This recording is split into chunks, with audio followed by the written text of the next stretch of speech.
नमस्कार विद्यार्थी मित्रांनो, विजन गव्हर्नमेंट जॉब या आपल्या एज्युकेशन चॅनलवरती आपलं पुन्हा एकदा स्वागत आहे.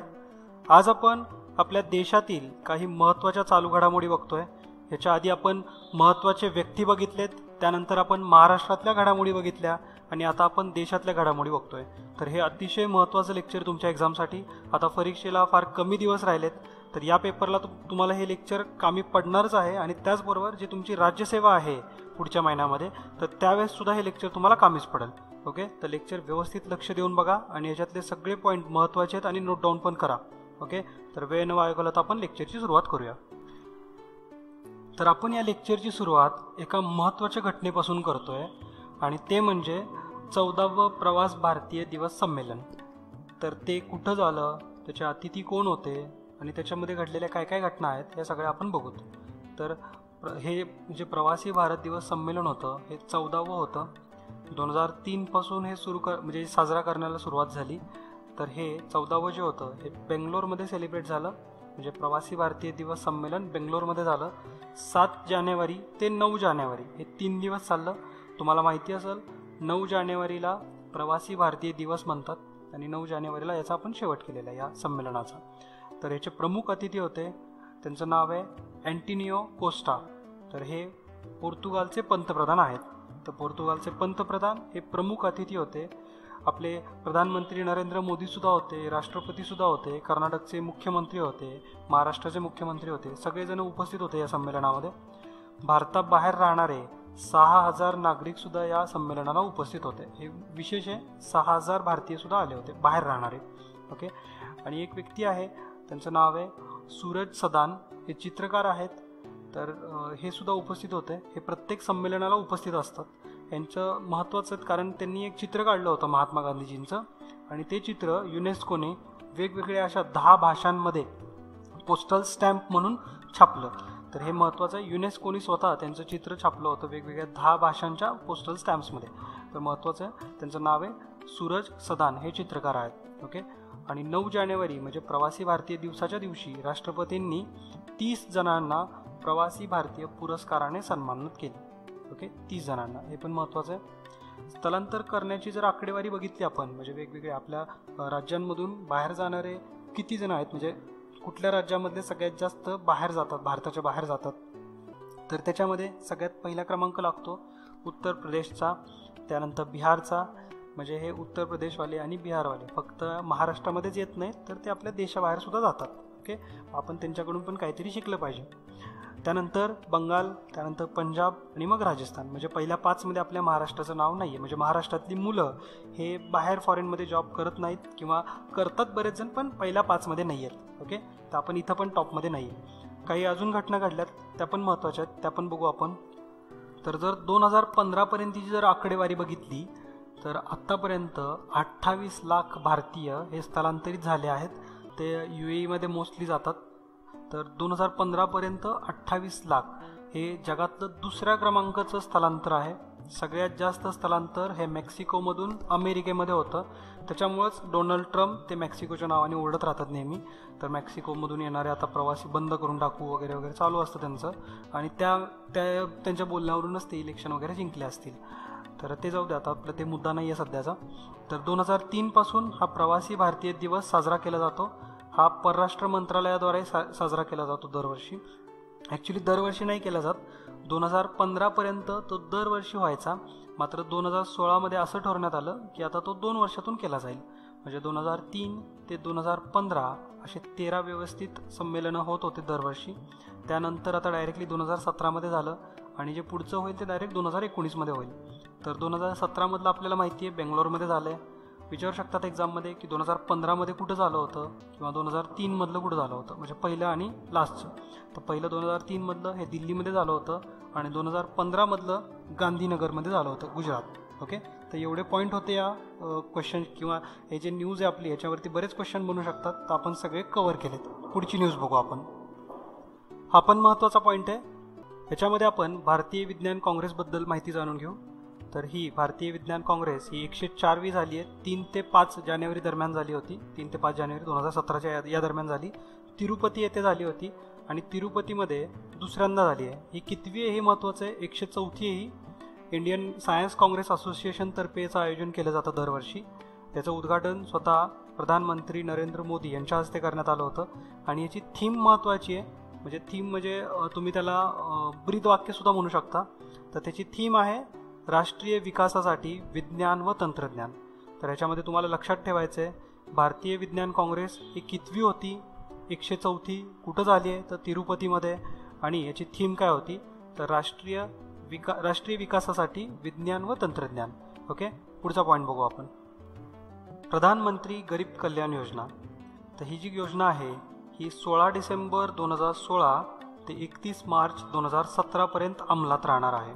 म्हणजे नेमकं काय होणार आहे, याचं नाव गरीब कल्याण योजना असं का दिलं आहे तर जी बेहिशेबी संपत्ती बाकीच्या लोकांकडून गोळा होईल तर याच्यावरती जो टॅक्स लावला एक्स्ट्रा किंवा जो दंड लावला आहे आणि त्याचबरोबर ती बेहिशेबी संपत्ती जी आहे त्याच्यातून काही अमाऊंट, तर हे सगळं प्रधानमंत्री गरीब कल्याण योजनेमध्ये ही जी अमाऊंट असेल ही यूज करण्यात येईल. ओके, म्हणून याला गरीब कल्याण योजना लावली आहे कारण याचा पैशाचा वापर गरिबांच्या कल्याणासाठी करणार आहेत. तर कुठं कुठं यूज होणार आहे आणि किती दंड लागणार आहे ते बघू. तर जे कोणी बेहिशेबी संपत्ती यावरच्या तारखेच्या म्हणजे 31 मार्च 2017 पर्यंत जे स्वतः जाहीर करतील तर त्यांना त्यांच्या जी बेहिशेबी संपत्ती असेल त्याच्यावरती 50% अधिभार भरावा लागेल. ओके, म्हणजे 50% एक्स्ट्रा तुम्ही म्हणू शकता की दंड भरावा लागेल. ओके, हे 50% कसा आहे तर जाहीर केलेली जी रक्कम आहे या रकमेवरती 30% कर दर लागणार आहे. म्हणजे कर तर लागणारच आहे. त्याचबरोबर उपरोक्त कर म्हणून 33% अमाऊंट लागणार आहे. म्हणजे उपरोक्त कर म्हणजे ते एक कर असतो की ज्याच्यामध्ये आपल्याला हे जे तुम्ही एक्स्ट्रा टॅक्स पे केला आहे त्याच्यावरती सुद्धा टॅक्स लागणार आहे. तर तो लागणार आहे 33%. आणि ही जी अमाऊंट मिळेल उपरोक्त कर गोळा जो होईल तर ही 33% अमाऊंट प्रधानमंत्री गरीब कल्याण शुल्क म्हणून लावण्यात येईल. ओके, तर प्रधानमंत्री गरीब कल्याण शुल्क म्हणून 33% आकारण्यात येतील. एवढं तुम्ही लक्षात ठेवा फक्त. आणि जाहीर केलेली जी संपत्ती आहे त्या संपत्तीवरती 10% दंड. तर जर पूर्ण कॅल्क्युलेशन केले तर ते होतील 50% एकूण अधिभार. ओके, आता जे कोणी ही जी बेहिशेबी संपत्ती आहे कोणी डिक्लेअर्ड नाही केली तर त्यांना 85% पर्यंत दंड भरावा लागू शकतो. ओके, तर असेच कॅल्क्युलेशन त्यांचेसुद्धा फार म्हणजे थोडेसे फक्त टक्केवारी जास्त आहे. आणि जी बेहिशेबी संपत्ती सापडणार आहे, ओके, डिक्लेअर्ड करा किंवा न करा, तर ती जी अमाऊंट असेल टोटल किती, सपोज जर 1 करोडाची बेहिशेबी संपत्ती सापडली तर त्याच्या 25% रक्कम ही प्रधानमंत्री गरीब कल्याण योजनेत 4 वर्षांसाठी गुंतवणूक करून ठेवणंही बंधनकारक ठेवलं आहे. ओके, म्हणजे 1 करोड जर सापडला असेल तर त्याच्या 25% म्हणजे 25 लाख रुपीज हे प्रधानमंत्री गरीब कल्याण योजनेमध्ये 4 वर्षासाठी गुंतवून ठेवणं हे बंधनकारक केलेलं आहे. ओके, म्हणजे याच्यातून एकंदरीत गरिबांना जास्तीत जास्त फायदा करून देणं हा आहे. म्हणून आपल्याला प्रधानमंत्री गरीब कल्याण योजना ही महत्त्वाची आहे. ओके, आता पुढची न्यूज बघू आपण.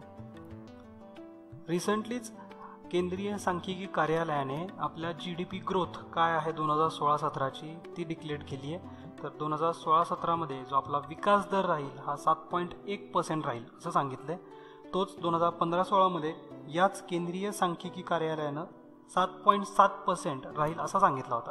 ओके, आणि थोडासा फरक पडला आहे. हा ऑब्व्हियस आहे, नोटबंदीमुळे थोडासा व्यापारावरती परिणाम झाला होता पण हा निग्लिजिबल आहे, आपण बेअर करू शकतो तेवढा. आपला जे ग्रोथ रेट आहे हा जरी कमी झाला असला तरी तो सध्या जगामध्ये सगळ्यात टॉपवरती आहे. ओके, त्याच्यामुळे काळजी करण्याचं काय कारण नाही आहे. तसंच आता काही सोन्याच्या बाबतीत सुद्धा आकडेवारी जाहीर झालेली आहे. राष्ट्रीय नमुना सर्वेक्षणाने, म्हणजे ही एक संघटना आहे राष्ट्रीय नमुना सर्वेक्षण संघटना, तर या संघटनेने देशामध्ये सोन्याची आकडेवारी त्यांनी जाहीर केलेली आहे.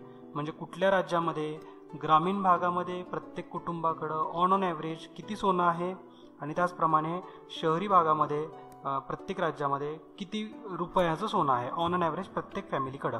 ओके, तर त्यानुसार आता पहिल्यांदा आपण ग्रामीण कुटुंबाकडं किती येते बघू. तर ग्रामीण कुटुंबांचा जर विचार केला तर पहिले 5 राज्य आहेत, केरळ, तामिळनाडू, गोवा, हिमाचल प्रदेश आणि गुजरात. मग आता याच्यात नेमकं कसं आहे तर ग्रामीण कुटुंब हे केरळमधले जे ग्रामीण कुटुंब आहेत तर त्यांच्याकडं पर कुटुंब 1,61,211 रुपयांचं सोनं आहे. ओके, हे तुम्हाला कळत असेल आता की तामिळनाडूमध्ये पर कुटुंब किंवा पर फॅमिली हा ॲव्हरेज आहे ₹8,094 सोनं असतंच. ओके, हे आपण फक्त ग्रामीण भागातलं बघतोय. शहरी भागातलं पण परत बघू. आता ग्रामीण भागामध्ये शेवटचे 5 असलेले राज्य बघू. तर शेवटचं राज्य आहे मिझोराम. तर मिझोराममध्ये ग्रामीण भागातल्या प्रत्येक कुटुंबामध्ये ₹1,801 सोनं आपल्याला बघायला भेटेल ऑन अन ॲव्हरेज. ओके, त्यानंतर झारखंडमध्ये, त्यानंतर बिहार, मेघालय आणि बंगाल. आता अशाच प्रकारचे शहरी कुटुंबाचं सुद्धा आपण कंपॅरिझन करू. तर मित्रांनो, शहरी कुटुंबांचा जर विचार केला तर पहिले 5 राज्य आहेत. इथं पण केरळ स्टॉपला आहे. पण जर तुम्ही आकडेवारी बघाल तर ₹2,59,608 प्रत्येक कुटुंबामध्ये, शहरी कुटुंबामध्ये केरळमध्ये सोनं आहे. ओके, म्हणजे प्रत्येक फॅमिलीकडं ₹2,60,000 सोनं आहे केरळमध्ये. त्यानंतर आहे गोवा, मग तामिळनाडू, तेलंगणा आणि हिमाचल प्रदेश. हे राज्य तुम्ही लक्षात ठेवा. शेवटचे पण राज्य आहेत. इथं पण शेवटला मिझोरामच आहे. तर मिझोराममध्ये शहरी भागांमध्ये ऑन अन ॲव्हरेज ₹16,248 सोनं प्रत्येक कुटुंबामध्ये आहे. ओके, म्हणजे आता मला अंदाजा नाही आहे सोनं नेमकं काय भाव चालू असतो, कारण मला त्याच्यामध्ये इंटरेस्ट नाही आहे. तर मे बी अर्धाभर तोळं बहुतेक तरी एवढ्या रुपयांमध्ये भेटत असेल. म्हणजे प्रत्येक कुटुंबाकडं अर्धा तोळं तरी सोनं असेलच. ओके, तर हे तुम्ही आकडेवारी लक्षात ठेवा. राज्य तरी लक्षात ठेवा. जर रुपीजमध्ये व्हॅल्यू नाही लक्षात ठेवला तरी चालतील, पण पहिले राज्य कुठले आहेत एवढेच लक्षात ठेवा. ओके, पुढचा पॉईंट बघू. जगातील सगळ्यात मोठा पथदिवे बदलण्याचा कार्यक्रम हा दक्षिण दिल्ली महानगरपालिका या क्षेत्रामध्ये झाला होता, आणि जो की केंद्रीय ऊर्जा राज्यमंत्री पियुष गोयल यांच्या हस्ते राष्ट्राला अर्पण करण्यात आला. ओके, तर कुठल्या भागामध्ये झाला होता? दक्षिण दिल्ली महानगरपालिका किंवा महापालिका क्षेत्रामध्ये. तर हा जगातला सगळ्यात मोठा असा पथदिवे बदलण्याचा कार्यक्रम आहे. पथदिवे म्हणजे स्ट्रीट लाईटवाला, स्ट्रीट लॅम्पवाला. तर याच्यानंतर महाराष्ट्रामध्ये, पंजाबमध्ये, हिमाचल प्रदेश, उत्तर प्रदेश, आसाम, त्रिपुरा, झारखंड अशा वेगवेगळ्या राज्यांमध्ये, तेलंगणा, छत्तीसगड, आंध्र प्रदेश, केरळ, गोवा, गुजरात, राजस्थान, तर या सगळ्या राज्यांमध्ये सुद्धा आता हळूहळू हा प्रकल्प लवकरच सुरू करण्यात येईल. ओके, तर हा कुठल्या क्षेत्रामध्ये? दक्षिण दिल्ली महापालिका क्षेत्रामध्ये. ओके, तर आपले one of the youngest, one of the energetic पंतप्रधान म्हणतो मी त्यांना, नरेंद्र मोदींना. माझ्या मनात आहे त्यांच्याबद्दल बराच रिस्पेक्ट, आणि कारण आपल्याला पण त्यांच्याकडून बरंच काही काही शिकायला पाहिजे. त्यांचा दिवस 3-3:30ला सुरू होतो सकाळी. ओके, बाकी काहीही म्हणत असतील लोक त्यांच्याबद्दल, बरंच काही काही निगेटिव्ह बोलतात, पण आपल्याला त्याच्यातून सुद्धा काही पॉझिटिव्ह गोष्टी घेणं भाग आहे, म्हणजे गरजेचं आहे. आपण जर त्यांच्या एवढं काम केलं तर आपली MPSC आरामात 6-7 महिन्यातच पास होऊन जाईल. ओके, त्यांनी फार काम करतात. बरं ठीक आहे, मी त्यांच्याबद्दल जास्त नाही सांगणार तुम्हाला माहितीच आहे. तर प्रधानमंत्री नरेंद्र मोदींनी कानपूरमध्ये रिसेंटली भारतीय कौशल्य संस्थेची पायाभरणी केली. ओके, तर कुठं केली आहे? कानपूरमध्ये. हा प्रश्न महत्त्वाचा आहे, तुम्हाला विचारू शकतात एक्झाममध्ये की इंडियन इन्स्टिट्यूट ऑफ स्किल्सची पायाभरणी नरेंद्र मोदींनी कुठून केली? तर कानपूरमध्ये 18 डिसेंबरला केली होती ती. तर हे अशा काय, म्हणजे जसं IITच असतं, म्हणजे इंडियन इन्स्टिट्यूट ऑफ टेक्नॉलॉजी, तसंच आता इंडियन इन्स्टिट्यूट ऑफ स्किल्स आपल्याला येत्या काही वर्षांमध्ये बघायला भेटतील. तर अशा प्रकारच्या आणखीन 6 इन्स्टिट्यूट्स उघडण्याचं सुद्धा काम आहे, म्हणजे असा प्रोग्राम आहे. अजून 6 वेगवेगळ्या ठिकाणी इन्स्टिट्यूट उभा करायच्या त्या. तर याच्यामध्ये काय होणार आहे? तर बरेच कौशल्य प्रदान करण्यात येईल, म्हणजे बऱ्याच मुलांना वेगवेगळं कौशल्य देण्यात येईल. कारण मी तुम्हाला सांगितलं आहे की आपण 2025पर्यंत आपल्या इंडियामध्ये सगळ्यात जास्त पॉप्युलेशन असेल. मग त्यावेळेस आपल्या इथं आपल्या युवांचं पण पॉप्युलेशन बरंच असेल. मग जर जॉब नाहीत भेटले त्यांना तर ते बेरोजगार होतील. बेरोजगार झाल्यामुळं त्यांना गुन्हेगारी प्रवृत्ती वाढत जाईल. तर त्याच्यामुळं ही जी गुन्हेगारी प्रवृत्ती त्यांच्यामध्ये वाढू नये, त्यांनी काही गुन्हे करू नयेत, क्राईम वाढू नये, याच्यासाठीच त्यांना थोडंफार स्किलफुल बनवणं गरजेचं आहे. जर त्यांना स्किल भेटली तर त्यांनी रोजगार काहीतरी करू शकतात सुरू. ओके, त्याच्यामुळे अशा प्रकारच्या इन्स्टिट्यूट उभारण्याची गरज होती आधीपासूनच. तर आता फायनली अशा इन्स्टिट्यूट आपल्याला इंडियामध्ये बघायला भेटतील. ओके, तर पहिली कुठं होणार आहे? तर कानपूरमध्ये होणार आहे. आता हे जे कौशल्य आहे, म्हणजे हे जे कौशल्य संस्था आहे, याच्यामधून 3 वर्षामध्ये 4 लाख युवकांना प्रशिक्षण देण्यात येईल. अशा प्रकारचे आणखीन बरेच कौशल्य केंद्र उभा करण्यात येत आहेत. त्याच्यामध्ये आहे वाहन चालक प्रशिक्षण केंद्र. तर असे 100 वाहन चालक प्रशिक्षण केंद्र आपल्या पूर्ण देशामध्ये उभारण्यात येतील. आणि याच्यासाठी राष्ट्रीय कौशल्य विकास महामंडळाने ओला कॅबशी सुद्धा करार केलेला आहे. तर कुठल्या कंपनीशी करार केला आहे? ती म्हणजे ओला कॅब. महत्त्वाचं आहे, विचारू शकतात एक्झाममध्ये. ओके, आणि या दरम्यानच, म्हणजे ज्यावेळेस मोदींनी भारतीय कौशल्य संस्थेची पायाभरणी केली त्याच वेळेस कौशल्य प्रदर्शनीची सुद्धा उद्घाटन केलं आणि ते पण कुठं केलं आहे तर कानपूरमध्येच. एवढ्या गोष्टी तुम्ही व्यवस्थित लक्षात ठेवा. पुढचा पॉईंट बघू आपण.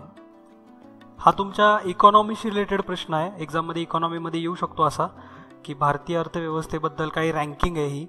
तर ब्रिटनला मागं टाकून भारतीय अर्थव्यवस्था जगामध्ये आता 6व्या क्रमांकाची अर्थव्यवस्था बनली आहे. ओके, तर हे महत्त्वाचं आहे. हे ॲक्च्युली ट्रिलियन डॉलर्सच्या अमाऊंटवरती ठरतं की कुठल्या देशाकडं समजा ट्रिलियन डॉलर्सची अमाऊंट ज्याच्याकडे सगळ्यात जास्त आहे तो टॉपला, ज्याच्याकडे कमी आहे तो त्याच्या नंतर येईल. ओके, तर आता भारत हा पूर्ण जगामध्ये 6व्या क्रमांकाचा देश बनला आहे. म्हणजे आपल्याकडं भरपूर ट्रिलियन डॉलर आहे सध्या. तर हे फोर्ब्स जे मॅगझिन आहे हे मॅगझिन ह्याचे जे अहवाल आहे हा प्रसिद्ध करतो. ओके, तर 150 वर्षांनंतर पहिल्यांदा इंडियन GDPनी ब्रिटनच्या GDPला पाठीमागे टाकलं. हे पण महत्त्वाचं आहे. 150 वर्षांनंतर म्हणजे 150 वर्षांच्या आधीचा जर विचार केला तर आता हिचं असं कुठं मेन्शन नाही आहे बरं. तर 150 वर्षाचा जर आधीचा विचार केला तर maybe Indian economy Britain इकॉनॉमीपेक्षा सुदृढ असेल किंवा चांगलीच असेल. आता त्याच्याबद्दल मला डिटेल एवढी इन्फॉर्मेशन नाही आहे, पण असं म्हणतात ना की भारत सोन्याची चिडिया होती वगैरे, तर मे बी ब्रिटनपेक्षा आपण पुढंच असेल त्या काळात सुद्धा. कारण आपण जे आधीचं लेक्चर बघितलं हिस्ट्रीचं, तर त्याच्यामध्ये मी तुम्हाला सांगितलं ना रॉबर्ट क्लाइव्हनी बंगालमध्ये फार लूट केली. त्या लुटेनंतर त्यांनी स्वतःची आत्महत्या केली असं म्हणतात. तर त्यांनी 13 जहाजं भरून सोनं भारतातून ब्रिटनला पाठवलं होतं. ओके, 13 जहाजं भरून सोनं. ओके, ते जाऊ द्या, आता आपण तिथं नाही आहे. आता सध्या आपण करंट अफेअरमध्ये आहे. तर अमेरिका, चीन, जपान, जर्मनी आणि फ्रान्स या 5 देशांनंतर भारताचा नंबर लागतो. हे तुम्ही त्यामुळे पहिले 5 देश ॲज इट इज माहिती पाहिजेत. 3 लाईनर क्वेश्चन आला तर पहिले 3 देश तरी विचारतातच त्याच्यामध्ये. ओके, तर अमेरिका, चीन, जपान, जर्मनी, फ्रान्स याच्यानंतर 6व्या क्रमांकाचा आहे तो म्हणजे भारत. 12 वर्षांनंतर ब्रिटनच्या पाऊंडचं व्हॅल्यू कमी झाली होती. तुम्हाला माहिती ब्रिटनची जी करन्सी आहे त्याला पाऊंड म्हणतात. तर पाऊंडची व्हॅल्यू जी आहे ती घसरली होती. हे असं पहिल्यांदा 12 वर्षानंतर घडतं आहे आणि मे बी त्यांचं ब्रेक्झिट वगैरे झालं ते की म्हणजेच त्यांनी त्यांच्या युरोपियन युनियनमधून जे बाहेर पडलेत हे रिझन त्याला असू शकतं. तर ब्रिटनची अर्थव्यवस्था सध्या $2.29 ट्रिलियन एवढी चालू आहे. त्या मानाने भारताची आहे $2.30 ट्रिलियन, म्हणजे आपण 0.1 ट्रिलियन डॉलरनी पुढं आहात. ओके, तर 2020पर्यंत भारताची अर्थव्यवस्था ही 6 ते 8% तर ब्रिटनची अर्थव्यवस्था ही 1 ते 2% वाढणार आहे. ओके, म्हणजे भारत ब्रिटनच्या मानाने खूप जास्त प्रगती करेल 2020पर्यंत. तर एवढी ही न्यूज कव्हर करायची होती. महत्त्वाचे तुमच्या इकॉनॉमीमध्ये हा प्रश्न दिसू शकतो तुम्हाला. तर त्यामुळे तुम्ही GDPशी रिलेटेड सगळ्या ज्या टर्म्स आहेत, तर GDP म्हणजे काय वगैरे, तर ते तुम्ही व्यवस्थित वाचा. आणि हे जे करंट अफेअर आहे हे तर तुम्हाला तिथे एक्झाममध्ये दिसेलच. पुढचा पॉईंट बघू. आपल्या हिंदुस्थानातील पहिली 2G म्हणजे second generation ethanol bio refinery सध्या एस्टॅब्लिश होती आहे. ती पंजाबमध्ये तरी कुठं तर बठिंडामध्ये. तर बठिंडामध्ये ही रिफायनरी टाकण्यात येते. याच्यासाठी 600 कोटीचा खर्च आहे, म्हणजे ही उभारण्यात आलेली आहे ऑलरेडी. तर ह्याचं जे आउटपुट आहे हे काय आहे, म्हणजे ह्याचं रिझन काय आहे, इथेनॉल बायो रिफायनरीचा उद्देश काय आहे. तर याच्यातून आपल्याला 100 किलोलिटरचे इथेनॉलचे उत्पादन मिळणार आहे आणि त्याचबरोबर 30,000 टन जैव खतसुद्धा निर्माण होणार आहे. ओके, तर याच्यामुळं बरंच रोजगारसुद्धा वाढणार आहे. पंजाब भागामध्ये 12 ते 13,000 रोजगाराची निर्मिती येत्या वर्षांमध्ये होऊ शकते. आणि याच्यामुळं पंजाबमध्ये जो एक पालापाचोळा जाळला जातो, कचरा केला जातो, शेतातील पालापाचोळा जाळण्याचं जे प्रमाण आहे ह्याच्यावरती प्रतिबंधसुद्धा लागेल. ओके, त्याच्यामुळं प्रदूषण पण होणार नाही. तर ही 2G रिफायनरी कुठं एस्टॅब्लिश होती आहे किंवा कुठं स्थापन होती आहे, तर पंजाबमध्ये स्थापन होती आहे. पंजाबमध्ये सुद्धा बठिंडा. ओके, किती खर्च लागला आहे तर 600 कोटी. काय काय फायदे आहेत तर 100 किलोलिटरचं इथेनॉल उत्पादन भेटणार आहे, 30,000 टन जैव खतसुद्धा भेटणार आहे आणि याच्यातून रोजगार तर निर्माण होतीलच. त्यामुळं हा महत्त्वाचा पॉईंट आहे. ओके, नोट डाऊन करा व्यवस्थित. पुढचा पॉईंट बघू. गर्व 2 हे नेमकं कशासाठी आहे? गर्व 2 तर जे आपले हे ॲप आहे ॲक्च्युली. तर याच्यातून काय होतं, पारदर्शकता आणण्यासाठी म्हणून हे ॲपसारखं सिस्टीम काढलेली असते, ज्याच्यामध्ये रिअल टाईम माहिती जतन करू शकतो आपण, म्हणजे रिअल टाईम इन्फॉर्मेशन आपण सेव्ह करू शकतो त्याच्यामध्ये. तर देशातील सर्व 6 लाख खेड्यांमधील ग्रामीण विद्युतीकरण कार्यक्रम जे आहेत तर ते कसे लागू केले जातात, काय राबवले जातात की नाही, का फक्त कागदपत्रीच सगळी कामं होतात, तर ही जी सगळी माहिती असेल ती ही गर्व 2 मध्ये सेव्ह राहील. तर ही कुणी तयार केली आहे, किंवा एक कुणाचा उपक्रम आहे, तर केंद्रीय ऊर्जा मंत्रालयाद्वारा हे सुरू करण्यात आलेलं आहे. गर्व 1 नावाचं सुद्धा ॲप ऑलरेडी होतं, तर त्याच्यातून काय होत होतं, तर विद्युत जोडणी न झाल्याची नोंद केली जायची. ओके, आता हे उलट आहे, ज्या ठिकाणी कार्यक्रम कसा होतोय याची नोंद केली जाते इथं. तर गर्व 2 हे लक्षात ठेवा. आणि याची जी उभारणी आहे किंवा हे कुणी तयार केलं ॲप, तर केंद्रीय ऊर्जा मंत्रालय. ओके, एवढं लक्षात ठेवलंच पाहिजे तुम्ही. पुढचा पॉईंट बघू. जागतिक पवन ऊर्जा स्थापन करण्याच्या क्षमतेमध्ये भारत सध्या 4था क्रमांकाचा देश बनला आहे जगामध्ये. ओके, महत्त्वाचं आहे. पवन ऊर्जा जी असते याच्या निर्मिती करण्यामध्ये भारत 4थ्या क्रमांकाचा देश आहे. हा एक्झाममध्ये विचारू शकतात.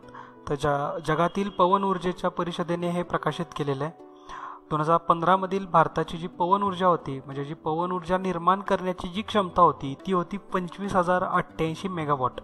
आता ही ऊर्जा म्हणजे ही जी ऊर्जा होती त्या काळातली 2015 त्याच्यानुसारचा हा रिपोर्ट आहे. तर 2015 आपण अपेक्षा नव्हती केली की आपला 25,088 मेगावॉट एवढी आपली उत्पादन क्षमता आहे.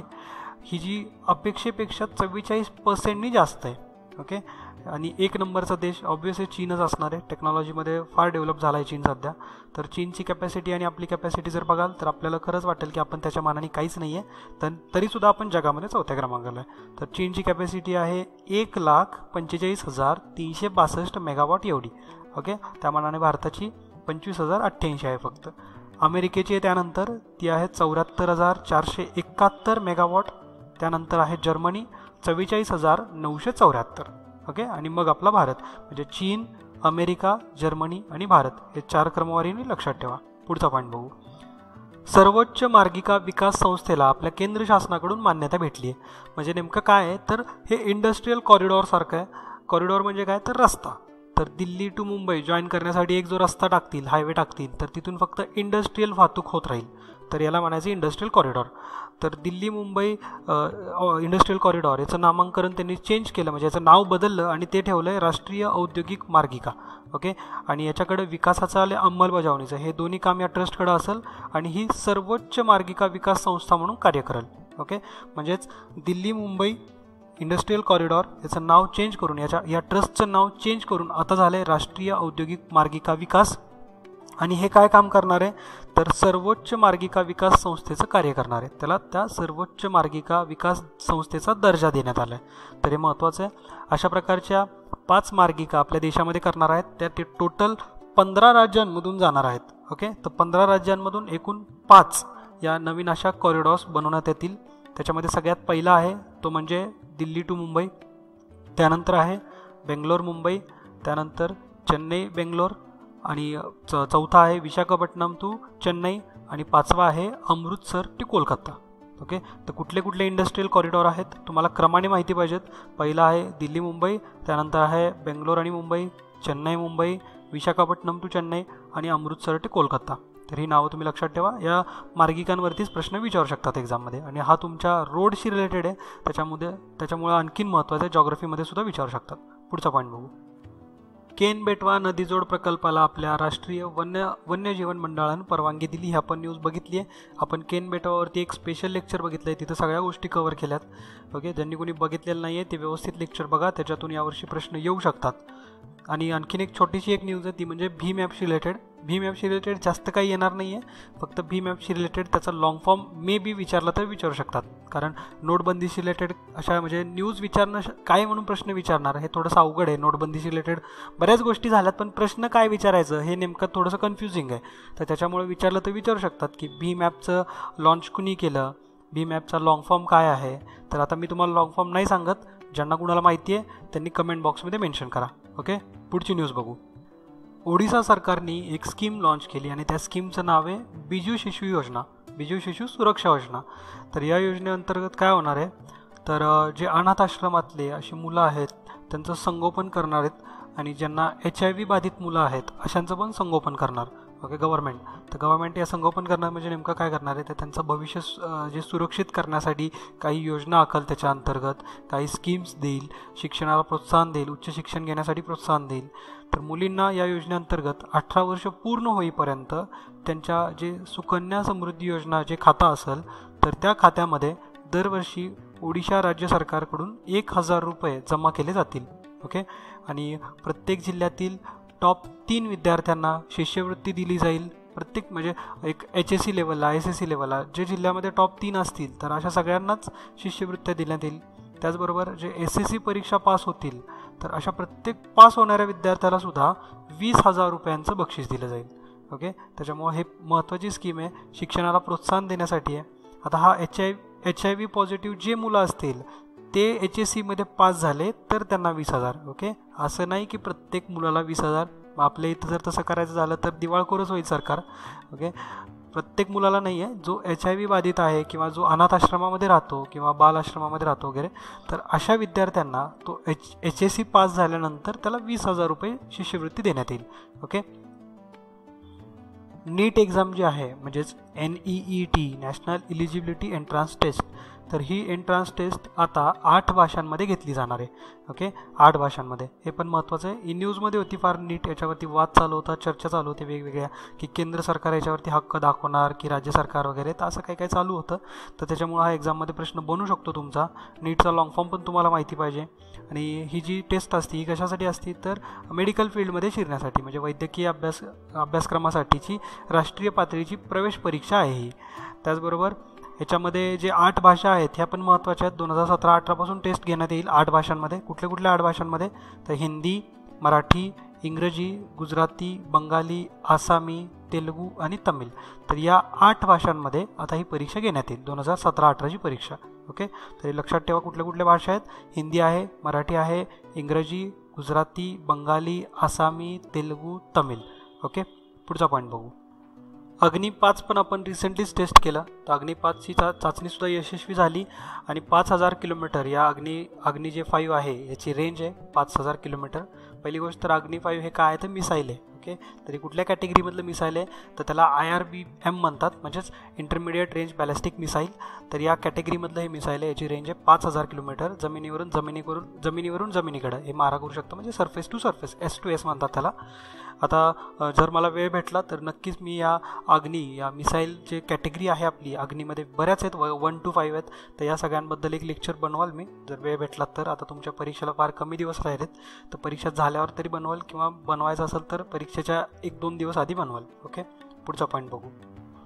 तर आपल्या या लेक्चरचा आपण हिंदुस्थानातले करंट अफेअर बघतोय, तर त्याच्यातला हा शेवटचा मुद्दा आहे आणि तो म्हणजे प्रधानमंत्री नरेंद्र मोदींनी या वर्षाच्या सुरुवातीला ज्या स्कीम अनाऊन्स केल्या त्या स्कीमबद्दल. तर आपण प्रत्येक स्कीम एकदम थोडक्यामध्ये बघूत.